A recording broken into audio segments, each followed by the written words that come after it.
بسم اللہ الرحمن الرحیم یا علی مدد۔ دنیا کے ہر مذہب نے توحید کا نظریہ الگ الگ پیش کیا ہے۔ نمرود، شداد، فرعون جیسے لوگوں کو مارتے تھے کہ ہمیں اللہ کہو، میں ساری کائنات صدقہ کروں اس مولا علی مشکل کشا کے نام پہ۔ جو مولا کو اللہ کہتا تھا، مولا اس کو مارتا تھا۔ لوگوں کے نظرے کیا تھے؟ کسی نے کہا کہ پتھر خدا، کسی نے کہا شجر خدا، کسی نے کہا سانپ خدا، کسی نے کہا آگ خدا، کسی نے کہا سورج خدا۔ دیکھ جوہر توحید کے کرش میں ٹھوکر سے کعبے کی پتھر کی دیوار کو شگاف کر کے دکھایا کہ یہ پتھر خدا نہیں ہے۔ کعبے کے اندر آ کر کے سانپ کو 2 ٹکڑوں میں تقسیم کر کے دکھایا کہ یہ بھی خدا نہیں ہے۔ یہ آپ کو روایتوں میں مل جائے گا کہ مولا علی مشکل کشا کے نزول سے آمد سے پہلے کعبے کے اندر ایک سانپ رہتا تھا۔ جب بھی کفار قریشوں کو کوئی بچہ پیدا ہوتا تھا، کعبے کے اندر لے آتے تھے۔ وہ سانپ کعبے کی دیوار سے نکل کر اس بچے پر پھونک مارتا تھا۔ جو ہلالی ہوتا تھا وہ بچ جاتا تھا، اور جو حرامی ہوتا تھا وہ مر جاتا تھا۔ اب جب مولا کا نزول ہوا، مولا کی آمد ہوئی ہے کعبے کے اندر، تو وہ سانپ اپنی عادت کے مطابق مولا کے قریب آیا۔ مولا نے اس کو پکڑ کر کے 2 حصوں میں تقسیم کر کے پھینک دیا۔ جب حضور پاک مولا علی کو کعبہ سے واپس لے گئے اپنے گھر، تو کفار قریشوں نے آ کے دیکھا کہ ہمارے اولاد کی تشخیص کرنے والا، پرکھ کرنے والا یہ سانپ ہے، یہ تو مرا ہوا ہے، کس نے مارا، کس نے مارا؟ آخر پہنچ گئے کہ علی نے مارا ہے۔ حضرت ابو طالب کے پاس آئے۔ یہ نزول قرآن جو اسلام کے 10 سال پہلے کی بات ہے۔ ابو طالب کے پاس آئے، رسول کے پاس آئے کہ ابو طالب کو کہا کہ تیرے بیٹے علی نے ہمارے اولاد کی پرکھ کرنے والے سانپ کو مارا ہے۔ وہ لے آیا حضور کے پاس کہ تیرے کزن نے، تیرے چاچا کے بیٹے نے ہمارے اولاد کی پرکھ کرنے والے سانپ کو مارا ہے۔ حضور نے فرمایا کہ پریشان ہونے کی ضرورت نہیں ہے، پہلے تمہارے اولاد کی پرکھ سانپ کرتا تھا کہ کون ہلالی ہے، کون حرامی ہے۔ اب تمہارے اولاد کی پرکھ کرنے والا آ گیا ہے، یہ تشخیص کرے گا۔ جو بھی اس سے محبت کرے وہ ہلالی ہے، جو اس سے دشمنی کرے، نفرت کرے، وہ حرامی ہے۔ بس بات ہی ختم۔ تو لوگوں کے توحید کے الگ الگ نظریے تھے۔ کسی نے کہا پتھر خدا، کسی نے کہا شجر خدا، کسی نے کہا سانپ خدا، کسی نے کہا آگ خدا، کسی نے کہا سورج خدا۔ تو مولا نے اپنی ٹھوکر سے کعبے کی پتھر کی دیوار کو شگاف کر کے دکھایا کہ یہ پتھر خدا نہیں ہے۔ کعبے کے اندر سانپ کو 2 ٹکڑے کر کے دکھایا کہ یہ بھی خدا نہیں ہے۔ سورج کو واپس پلٹا کے دکھایا کہ یہ بھی خدا نہیں ہے۔ شجر کو اپنی پاس بلا کے دکھایا کہ یہ بھی خدا نہیں ہے۔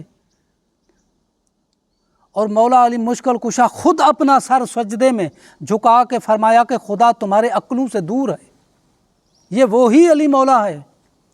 کبھی تو اپنا سر سجدے میں جھکاتا ہے، اور کبھی پردہ توحید میں بیٹھ کر کے اپنے حبیب سے ہم کلامی کرتا ہے۔ دیکھیں کہ قرآن پاک کی سورہ بقرہ کی آیت ہے، بڑی معروف آیت ہے۔ فَأَيْنَمَا تَوَلُّوا فَثَمَّ وَجْهُ اللَّهِ، جہاں بھی رخ کرو گے وہاں اللہ کا چہرہ پاؤ گے، اللہ کا چہرہ پاؤ گے۔ اب اگر تم مغرب کی رخ کر کے سجدہ کرتے، وہاں بھی تو اللہ کا چہرہ ہے، تو تم اللہ کے چہرے کے سامنے سجدہ کر رہے ہو۔ یہ قرآن پاک میں اشارہ ہے، مگر میرے مرشد پاک سخی لال شہباز قلندر نے اس اشارے کی وضاحت کر دی۔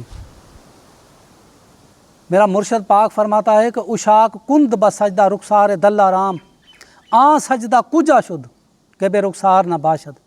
عاشقوں کا سجدہ، اشاکوں کا سجدہ ہمیشہ محبوب کے رخساروں کو ہوتا ہے۔ کس کا؟ اللہ کے عاشقوں کا۔ جو عاشق الہی ہیں وہ اپنے محبوب کے رخساروں کو سجدہ کرتے ہیں، محبوب کے چہرے کو سجدہ کرتے ہیں۔ تو اللہ का चेहरा कौन है? अली है ना। वजह अल्लाह कौन है? मौला अली है ना। अगर अल्लाह का चेहरा अली है तो रुखसार भी अली है। तो मेरा मुर्शद पाक फरमाता है कि उशाक कुंद ब सजदा रुखसार दल्ला राम आ सजदा कुजा शुद के बे रुखसार न बाशद। आशकों का सजदा हमेशा महबूब के रुखसारों के सामने होता है। वो सजदा ही क्या है जो महबूब के रुखसारों के सामने न किया जाए। ये मौला अली के अपने लफ्ज़ हैं। मौला कहता है कि वो अव्वल है मैं भी अव्वल हूँ, वो आखिर है मैं भी आखिर हूँ, वो ज़ाहिर है मैं भी ज़ाहिर हूँ, वो बातन है मैं भी बातन हूँ। कभी मैं वो बन जाता है, कभी वो मैं बन जाता हूँ। ये मौला अली मुश्किल कुशा के अपने लफ्ज़ है। टक्करें मार मार के मुसलमान मर गए, हासिल कुछ भी नहीं हुआ। ये मौलवी है जो सदियों से मज़हब की चादर से हकीकत को छुपाता रहा है। ये सूफ़ी लानती हैं। इन्होंने इमाम जाफ़र सादक से बहस किया था। भाई मारा तो नहीं था ना, जंग तो नहीं की थी ना, ज़ख़म तो नहीं दिया था ना, जहर तो नहीं दिया था ना, हमला तो नहीं किया था ना। मुझे साबित करके दिखाओ कि कोई भी सूफ़ी किसी मासूम का कातिल हो, किसी से जंग की हो, किसी पे हमला किया हो, किसी को ज़ख़म दिया हो, किसी को जहर दिया हो, नहीं होगा। और मैं अपनी चैलेंज को आगे बढ़ाता हूँ। मुझे कोई भी पूरी दुनिया में कोई इंसान साबित करके दिखाए कि किसी भी इमाम का, किसी भी मासूम का हिंदू कातिल हो, नहीं है। सारे मासूमीन के, सारे इमामों के कातिल मुसलमान हैं।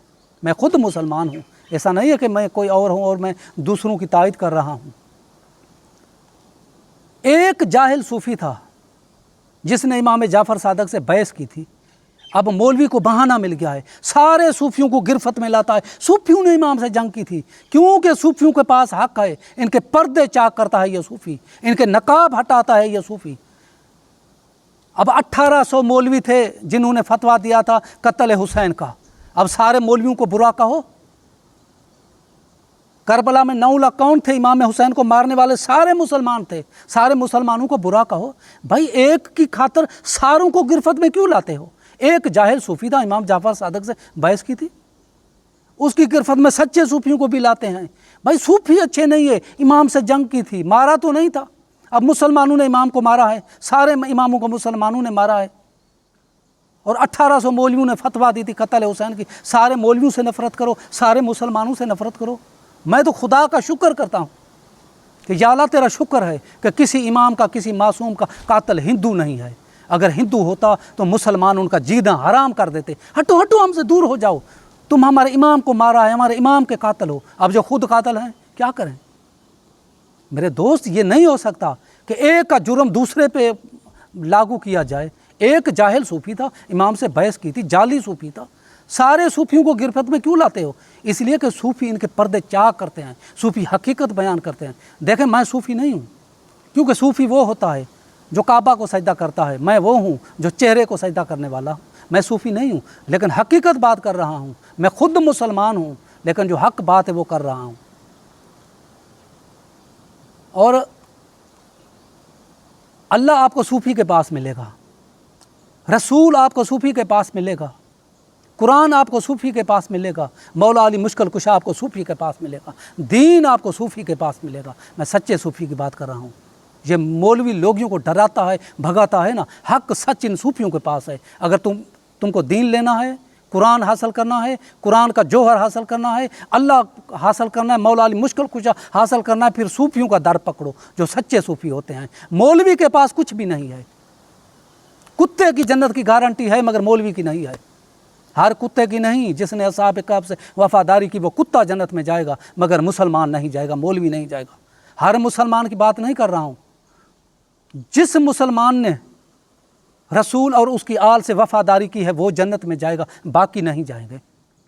जिस कुत्ते ने आल असहाब कहफ से वफ़ादारी की वो कुत्ता जन्नत में जाएगा, और जो मुसलमान रसूल और आल रसूल से वफ़ादारी करे वो जन्नत में जाएगा। नमाज जन्नत की गारंटी नहीं है, रोज़ा जन्नत की गारंटी नहीं है, हज जन्नत की गारंटी नहीं है, ईमान जन्नत की गारंटी है। सूरह तहरीम को पढ़िएगा। अल्लाह कहता है कि मैं मोमिनों के लिए फ़िरौन की घर बीवी का मिसाल पेश करता हूँ। नमाज़ें पढ़ी थी फ़िरौन की बीवी बीबी आसिया ने, रोज़े रखे थे, हज किए थे, ज़कात दिया था, क्या किया था? ईमान की खातर, वफ़ादारी की खातर जन्नत में जा रही। इसीलिए मेरे दोस्तों, बात हक जो है उस पे आ जाओ। اور جو حقیقت ہے اس پہ آ جاؤ۔ یہ حقیقت کو صدیوں سے چھپایا جا رہا ہے، جو حقیقت ہے، جو عشق کی بات ہے، جو مولا علی مشکل کشا سے محبت کی بات ہے، جو آل رسول سے محبت کی بات ہے، اس حقیقت کو پردہ ڈالا جا رہا ہے صدیوں سے، جو ولایت علی جس کو کہتے ہیں۔ یہ ولایت علی ہے جس کی خاطر پاک زہرا دربار میں گئی تھی، یہ ولایت علی ہے جس کے انکار کی وجہ سے مولا حسین کو کربلا میں آنا پڑا۔ اس سے زیادہ میں کیا کہہ سکتا ہوں؟ دعاؤں میں یاد رکھیے گا۔ یا علی مدد۔